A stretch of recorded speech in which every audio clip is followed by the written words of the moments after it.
우리보다 앞서 인구 위기가 시작된 일본. 인구 급감으로 인한 암울한 미래가 점점 현실화되자 강도 높은 대책 마련에 나섰습니다. 하지만 저출산세 도입 등 피할 수 없는 갈등도 함께 불거졌습니다. 인구 소멸을 가장 걱정해야 할 우리는 지금 무엇 대비해야 하는지 일본 박상진 특파원 연결해 자세한 내용 알아봅니다.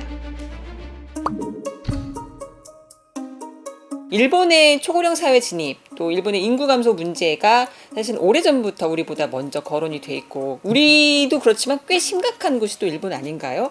현재 일본 인구 상황은 어떻게 진단하고 있나요? 올해 들어서 일본에서 인구 전략 회의라는 것이 열렸습니다. 현재 일본 인구가 1억 2,400만 정도 되는데 이런 출생률 추세로 간다고 하면 2100년에는 6,300만 명 정도로, 그러니까 현재 1억 2,400만의 반 정도로 줄어든다는 게 인구 전략 회의의 결론이었는데요. 어떤 문제가 생기냐면 사회적으로 만들어왔던 지역 인프라 그리고 사회 보장도 문제가 된다. 여기는 사회 문제로 이루어져서 이 사회 붕괴까지 이어질 수 있는 거 아니냐 라고 이제 일본 인구 전략 회의도 판단을 한 겁니다. 지금 인구의 흐름상 2030년부터는 이제 젊은 층의 인구가 급격히 줄어드는 걸로 지금 예측이 되고 있거든요. 지금 2024년이니까 이제 6년밖에 안 남았거든요. 그래서 일본 입장에서는 마지막 남은 기회다. 이 6년 동안에 우리가 할 수 있는 대책과 고민들을 강구를 해서 이 상황을 탈출해보자라는 것들이 일본 정부의 현재 목표죠. 2030年代に入るまでが少子化傾向を反転できるかどうかのラストチャンスです。 제가 일본에서 그 연수를 했던 것이 한 6개월 정도 있었는데요. 그 당시에 자주 다니던 가격이 좀 저렴한 체인 식당이 있었어요. 지난해에 제가 가봤더니 음식을 로봇이 가져다 주더라고요. 그리고 사람이 직접 주문받는 식당들도 상당히 많이 줄었고요. 편의점에서 자동화로 이제 하러 온 사람이 물건 가지고 계산까지 다 해서 나가는 그런 식으로 자동화가 진행 중이고요. 그리고 일본의 그 빈집 문제, 이른바 아키야라는 문제가 일본이 심각한데, 그러니까 아키야라는 게 이제 일본의 아쿠라는 동사가 이제 비어 있다라는 그런 뜻이거든요. 빈 집이라고 해서 아키야라는 이제 일종의 단어를 쓰는 건데요. 이제 도쿄만 해도 외곽으로 조금만 나가면은 일본의 빈집들이 이제 여러 있는 거죠. 주로 그런 데는 이제 자녀가 없으신 나이 드신 할머니 할아버지들이 혼자 사시는 분들이 많이 있는데, 돌아가시거나 했을 때 그 집을 어쨌든 처분을 해야 되는데 상대적으로 자녀들이 예전만큼 적다 보니까 이걸 어떻게 처리해야 될 거냐. 외국인 노동자 같은 경우에는 많이 이제 진출을 했다고 해야 될까요? 외국인 노동자들이 식당, 편의점, 그리고 심지어는 이제 목욕탕에서도 볼 수 있을 정도로 일본의 저출산과 맞물려 있는 상황이 아닌가 싶습니다.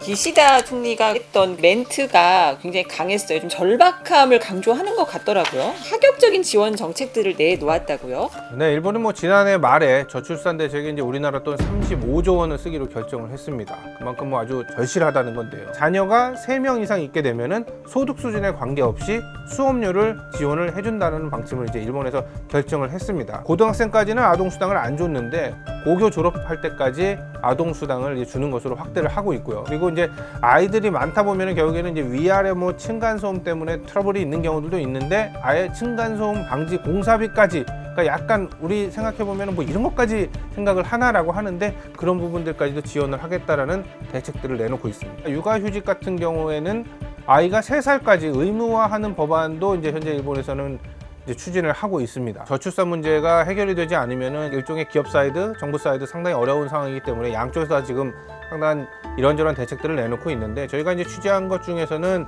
육아휴직을 쓰면 후임자에게 일종의 수당을 지급하는 이제 회사가 있었습니다. 그러니까 우리나라 돈은 월 90만 원 정도, 그러니까 1년으로 따지면은 뭐 우리나라 돈 1000만 원 정도의 이제 수당을 지급을 하는데 좀 덜 미안한 느낌도 좀 들고, 그리고 이제 후임자 입장에서도 뭐 어찌됐든 일은 좀 늘어나긴 하는데 그래도 수당을 좀 받게 되니까 그런 부분에서는 좀 더 열심히 일을 하는 계기가 된다. 少し楽になるというか量が増えてもまあちょっと頑張ろうかなっていう気持ちにはなるかなと思います。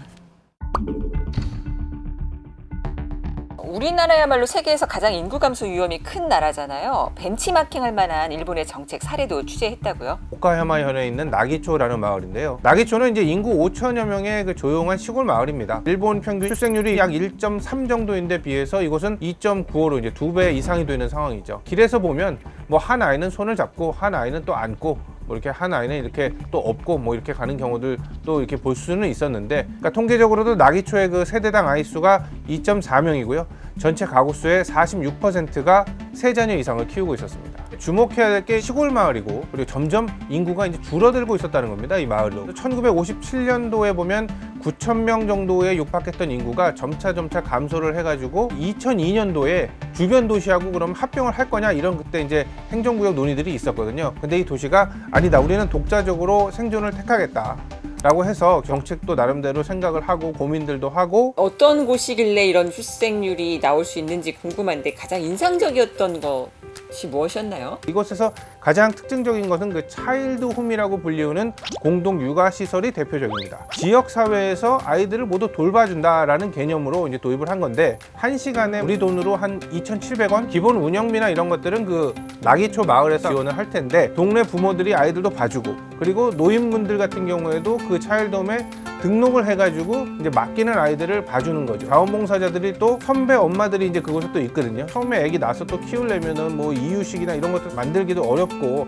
해본 적도 없고, 그러니까 이렇게도 되나 막 이렇게 고민하는 엄마들도 있는데, 같이 또 먹으면서 이야기도 하고 친밀도도 같이 높이고, 어려운 일 있으면 같이 상담하자. 결국에는 마을 전체가 뭐 어린이집이다 라는 식의 컨셉으로 진행을 하는 거죠. トイレ行きたいとかでもすぐ見てくれるし、みんなでご飯を食べようとか、だからお家で育ててる時でも保育園とかみたいな。 그리고 이제 또 하나의 특징이라고 볼 수 있는 것이 일자리 편의점이라는 그 시설이 이제 한 7년 전부터 만들어져서 운영이 되고 있는데요. 이건 뭐냐 하면 지역 기업이나 관공서 등에서 이제 그 일자리 편의점에서 일감을 수주해 옵니다. 어렵고 복잡한 건 아니고, 관공서에 우편물 이렇게 스티커처럼 붙이는 그런 일도 있고, 농산물들에 대해서는 상품을 포장하거나 뭐 이런 일들이 있거든요. 그래서 지역의 주부들이 하루에 한 2-3시간 정도 할 수 있는 간단한 아르바이트를 제공을 합니다. 아이들을 데려와도 됩니다. 아이들 돌보기 편하게 아이 장난감도 있고 사회생활도 할 수 있고, 그렇게 많은 돈은 아니지만 또 경제적으로 수입도 얻을 수가 있고요. 普通に仕事を探したとしても、まあすぐ辞めてしまったりとか、自分の予定でも動けますし、子供の予定でも動けるので、そういうところがいいかなと思います。保育所とかに預けなくてもちょっとだけ仕事ができたりとかで、子供も基本的一緒にいてできる仕事がここだったら多いので助かってます。 동네 상당히 다둥이 엄마들이 많잖아요. 3자녀 이상 키우는 데가 46% 정도, 거의 50% 가까이 되다 보니까 이 주변에 보면은 나도 한번 나와볼까? 약간 그런 생각들을 받는 주부들도 있더라고요. 일종의 심리적인 역할? 부분들도 좀 영향을 주는 것 같더라고요. 근데 이제 결국에 이 마을의 정책들이 시사하는 바는, 아이를 낳으면 얼마나 뭐 우리가 돈을 주겠다 뭐 이런 경제적인 지원 물론 중요합니다만은, 아이를 낳아도 문제가 없겠구나, 아이를 낳아도 잘 키울 수 있겠구나 라는 약간 발상의 전환이라고 그래야 될까요? 이제 그런 부분들에 좀 포인트가 있는 것이 아닌가 하는 생각입니다.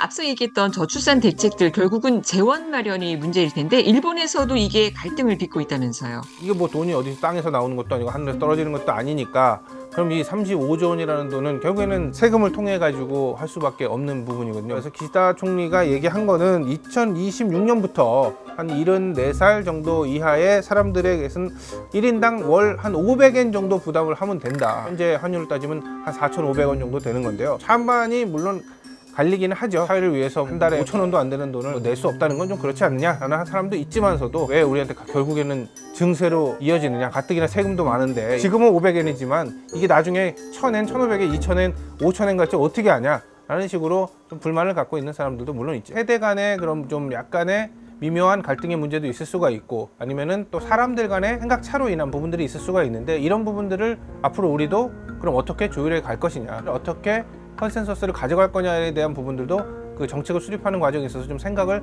해봐야 될 것 같다는 생각이 듭니다. 결국 사회적 합의를 어떻게 이끌어낼 거냐, 그 지점을 우리도 고민을 해봐야 되겠군요. 町の方針というものにですね、今の現役世代の高齢者の方もやはり若い世代がいなくなれば、それは町の活力の低下であったり、それはもう行政サービス、民間サービスを含めたサービスの低下というのにつながりますので、子育て世帯の支援というのが必要ということで、それを町民の皆様にも理解していただいているのかなと。 어떤 부분에서 갈등을 하고 있는지, 왜 아이를 낳지 않으려고 하는 건지, 아니면 왜 결혼을 하지 않으려고 하는 건지, 그런 부분들을 그럼 어떻게 정책으로 소화할 수 있을까라는 부분들을 고민하는 게 좀 먼저 돼야 되지 않는가 하는 생각이 좀 들었습니다.